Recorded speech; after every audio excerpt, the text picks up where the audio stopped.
এক মাস আগে যা কল্পনা করেনি, আল্লাহ তাআলা নিজেই তার কুদরতি খাজানা থেকে এই জাতিকে একটা মহা উপহার দান করছে। 5 তারিখের পর থেকে হাতের কলম মুক্ত হয়েছে, মুখের তালাও সরে গিয়েছে। আমরা চাই যে এটা যেন এই মুক্তি এবং তালা সরে যাওয়া এটা যেন চিরদিনের জন্য হয়। আমরা চাই না একটা বোবা জাতি তৈরি হোক, আমরা চাই না একচোটা একটা জাতি তৈরি হোক, আমরা চাই একটা চক্ষুষ্মান জাতি যেন আমরা আগামী দিনে দেখতে পাই। আপনারা স্পষ্ট করতে বলবেন, মুক্ত হাতে লিখবেন, আমাদের তীর্যক সমালোচনা করবেন এবং দেশাত্মবোধ নিয়ে আপনারা সেই সমালোচনা করবেন। আমরা সেই সমালোচনাকে আমরা আহ্বান জানাই, আমরা ওয়েলকাম করি। তরুণ ছাত্র বন্ধুদের প্রতি আমাদের অনুরোধ, তোমাদের বিশাল একটা কাজ তোমরা আমাদেরকে করে দিয়েছো, আমরা এই জাতি চিরদিন তোমাদের কাছে ঋণী থাকবো ইনশাআল্লাহ। বিশেষ করে যারা জুলুমের শিকার হয়ে, বুলেট বিদ্ধ হয়ে, হায়নার হাতে নিহত হয়েছে, তাদের সকলের জন্য আল্লাহর দরবারে দোয়া করি। এই দেশে যারাই হিন্দু, মুসলমান, বৌদ্ধ, খ্রিস্টান যারাই বসবাস করে সবাই বাংলাদেশী, সবাই এদেশের সুনাগরিক, এদেশের গর্বিত নাগরিক, তাদের সকলের প্রতি আমাদেরকে শ্রদ্ধা প্রদর্শন করতে হবে। এক ব্যক্তির ইশারায় রাষ্ট্রকে উঠতে হবে, বসতে হবে, সেই পর্যায়ে নিয়ে গিয়েছিলেন। একটা দল ছাড়া সকল দলের অস্তিত্ব ধ্বংস করার জন্য উঠে পড়ে লেগেছিলেন। এই বিপদ অন্য কোনো দলের জন্য আসেনি। দ্বিতীয় ব্যতিক্রম হচ্ছে একমাত্র দল যেই দলের নেতৃবৃন্দের ঘর বাড়ি ধ্বংস করার জন্য তৎকালীন জুলুমবাজ সরকার তারা বুলডোজার চালিয়েছিল। অন্য কারো ঘর বাড়ি ভাঙার জন্য তারা বুলডোজার ব্যবহার করে নাই। তৃতীয় ব্যতিক্রম হলো ছাত্র জনতার অভূতপূর্ব এই আন্দোলনের সময় দিশাহারা হয়ে সরকার জামাত ইসলামীকে নিষিদ্ধ ঘোষণা করে এবং তার সাথে ইসলামী ছাত্র শিবিরকেও নিষিদ্ধ ঘোষণা করে। অসৎ উদ্দেশ্য নিয়েই তারা এটা করেছিল। আমাদেরকে ধৈর্য ধরে সহ্য করার তৌফিক দান করেন। মহান রবের দরবারে শুকরিয়া আদায় করি যে কোথাও এত বড় আঘাত আসার পরে আমরা সামান্য একটা চিৎকার দেই। আলহামদুলিল্লাহ তাদের ষড়যন্ত্র ব্যর্থ হয়েছে। 26 দিনের মাথায় আমরা আবার আমাদের এই অধিকার ফিরে পেয়েছি।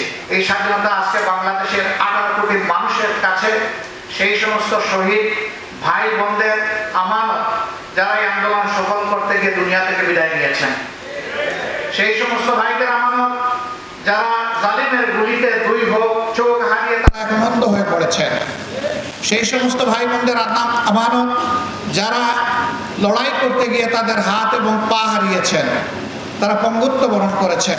বর্তমানে যে সরকার আছে জনগণই তাদেরকে এই দায়িত্ব দিয়েছে। তাদের মূল কাজ হচ্ছে রাষ্ট্রের যে বিশাল ধ্বংস সাধন করা হয়েছে, প্রাতিষ্ঠানিক জায়গাগুলোকে এলোমেলো করে দেওয়া হয়েছে, সর্বনাশ করে দেওয়া হয়েছে, দ্রুততম সময়ের ভিতরে তারা এগুলাকে পুনর্বিন্যাস করবেন। নির্বাচনের জন্য একটা অনুকূল পরিবেশ তৈরি করবেন।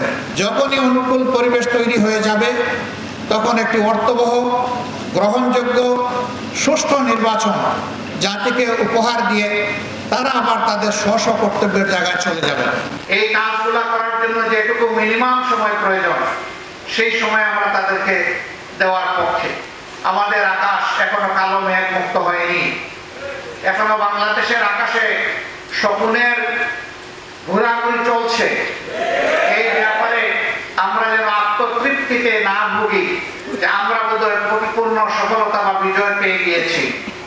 বাংলাদেশের মানুষকে হয়তো আরো অনেক ত্যাগ স্বীকার করতে হবে। যুব সমাজ, ছাত্র, তরুণ এবং সমস্ত মানুষ একটাই স্লোগান তখন বারবার দিচ্ছিল, উই ওয়ান্ট জাস্টিস। সুবিচার যদি প্রতিষ্ঠিত হয়, এটা শুধু হাইকোর্ট, সুপ্রিম কোর্টে, জজ কোর্টে হবে না, ম্যাজিস্ট্রেট কোর্টে হবে না, এটা প্রত্যেকটি পরিবার থেকে শুরু করে রাষ্ট্রের সর্বোচ্চ চূড়া পর্যন্ত সুবিচার কায়েম হবে ইনশাআল্লাহ। এই সুবিচার কায়েম না হওয়া পর্যন্ত স্বাধীনতা বারবার অর্জন করলেও তার সার্বভৌম করা আমাদের পক্ষে সম্ভব হবে না। এই জন্য সুবিচারের এই বীজতলা তৈরি করা এখন এই জাতির দায়িত্ব। সাংবাদিকরা হচ্ছেন ওয়াচডগ। 5 তারিখের পর থেকে হাতের কলম মুক্ত হয়েছে, মুখের তালাও সরে গিয়েছে। আমরা চাই যে এটা যেন এই মুক্তি এবং তালা সরে যাওয়া এটা যেন চিরদিনের জন্য হয়। আল্লাহর ফয়সালার ব্যাপার, কে ক্ষমতায় যাবে না যাবে, অন্যের দায়িত্ব নিয়ে আমরা কথা বলতে পারি না, এ অধিকার আমাদের নেই। আমরা আমাদের দায়িত্ব নিয়ে কথা বলবো। এ কাজের জন্য যদি রব্বুল আলামিন আমাদেরকে কবুল করেন, জনগণের হাত যদি আমাদের দিকে সম্প্রসারিত হয়, আমরা আপনাদেরকে কথা দিচ্ছি, আমরা আপনাদেরকে আহ্বান জানাচ্ছি, সেই দিন আপনারা যা বুঝেন আপনারা স্পষ্ট করতে বলবেন, মুক্ত হাতে লিখবেন, আমাদের তীর্যক সমালোচনা করবেন এবং দেশাত্মবোধ নিয়ে আপনারা সেই সমালোচনা করবেন। আমরা সেই সমালোচনাকে আমরা আহ্বান জানাই, আমরা ওয়েলকাম করি। আমরা চাই না একটা বোবা জাতি তৈরি হোক, আমরা চাই না একচোটা একটা জাতি তৈরি হোক, আমরা চাই একটা চক্ষুষ্মান জাতি যেন আমরা আগামী দিনে দেখতে পাই। তরুণ ছাত্র বন্ধুদের প্রতি আমাদের অনুরোধ, তোমাদের বিশাল একটা কাজ তোমরা আমাদেরকে করে দিয়েছো, আমরা এই জাতির চিরদিন তোমাদের কাছে ঋণী থাকবো ইনশাআল্লাহ। বিশেষ করে যারা জুলুমের শিকার হয়ে, বুলেট বিদ্ধ হয়ে, হায়নার হাতে নিহত হয়েছে, তাদের সকলের জন্য আল্লাহর দরবারে দোয়া করি।